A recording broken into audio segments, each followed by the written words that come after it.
Nesse vídeo a gente vai se aprofundar no conceito de correlação. Não sei se você se lembra do vídeo passado, mas a correlação ela depende da covariância entre dois ativos. Agora, o legal da correlação é que a magnitude, o valor dela já permite a gente identificar como que funciona a interação entre duas variáveis. Então, se uma correlação for igual a -1, a correlação entre duas variáveis, isso quer dizer que sempre que uma estiver aumentando de valor, a outra vai estar caindo. Se a correlação for igual a 1, ao contrário, quando uma estiver subindo, a outra está subindo também. Então a gente olha para o sinal e olha para a magnitude do número também, diferente da covariância. Lembra que na covariância o importante era o sinal, aquele número em si não dizia muita coisa para a gente. Então vamos lá, vamos relembrar alguns pontos da relação entre covariância e correlação. Na covariância, a gente fazia uma conta na qual a gente pegava cada observação da variável x e observação da variável y e via o que acontecia em relação à média. No exame do CFP, você não vai precisar calcular a covariância. Em todos esses anos de exame, sempre o valor da covariância é dado. Então, para chegar na correlação, a gente só precisa pegar a covariância e dividir pelo produto dos desvios padrões daquelas variáveis. Não entendeu muito bem o que eu estou falando? Então vamos pegar um exemplo prático. Se a gente tiver lá o fundo A e o fundo B com essas características que estão aí projetadas, você vai ver o seguinte, a média do retorno desses dois fundos nos últimos 3 meses é 0%. Em alguns meses subiu, em alguns meses caiu e o retorno médio foi de 0%. Já o desvio padrão do fundo A foi 1%, o desvio padrão do fundo B foi 2%. Ao fazer o cálculo, ao substituir isso na fórmula da covariância, a gente vai ver que essa covariância foi de 0,020%. Muito bem, esse 0,020% normalmente é dado no exame do CFP. Eles te falam qual que é a covariância. Para chegar na correlação, a gente pega o valor da covariância, 0,020%, e divide pela multiplicação, pelo produto dos desvios padrões. Lembra, 1% e 2%. Ao fazer essa conta, a gente vai chegar no valor de -1. A correlação entre o fundo A e o fundo B é igual a -1. Legal, matematicamente deu -1, mas e economicamente? O que quer dizer esse -1? Esse -1 quer dizer que quando a gente tem um retorno positivo no fundo A, no mês que tem um retorno positivo lá no fundo A, no fundo B esse retorno foi negativo e vice-versa. Então, uma correlação igual a -1 é uma correlação perfeitamente negativa. Sempre que um sobe, o outro cai. Sempre que um cai, o outro sobe. Isso pode ser visto de maneira muito clara no gráfico. Então, olha só, esse gráfico nos mostra exatamente isso. No eixo X está o fundo A, no eixo Y está o fundo B, e a gente percebe que quando o fundo A dá positivo, no mês que ele dá um retorno positivo, o fundo B dá um retorno negativo.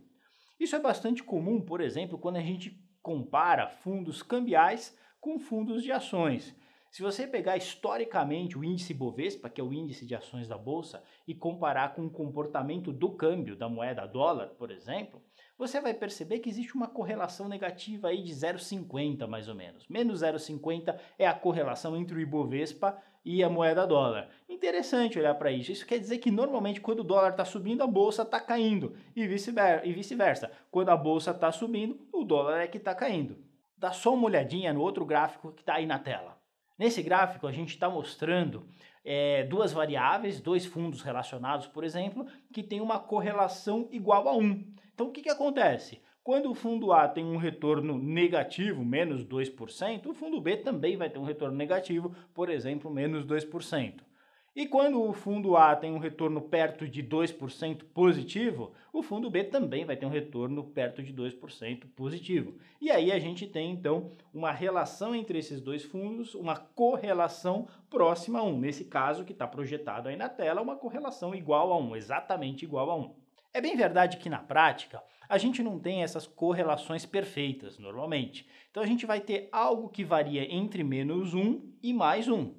Dá uma olhada nesse exemplo que a gente projeta aí. Então você tem uma série de pontos espalhados, mas dá para a gente perceber um padrão. Geralmente, quando o fundo A tem um comportamento negativo, então quando ele dá retornos negativos, o fundo B também dá retornos negativos. Já quando esse fundo A dá retornos positivos, o fundo B também costuma ir bem.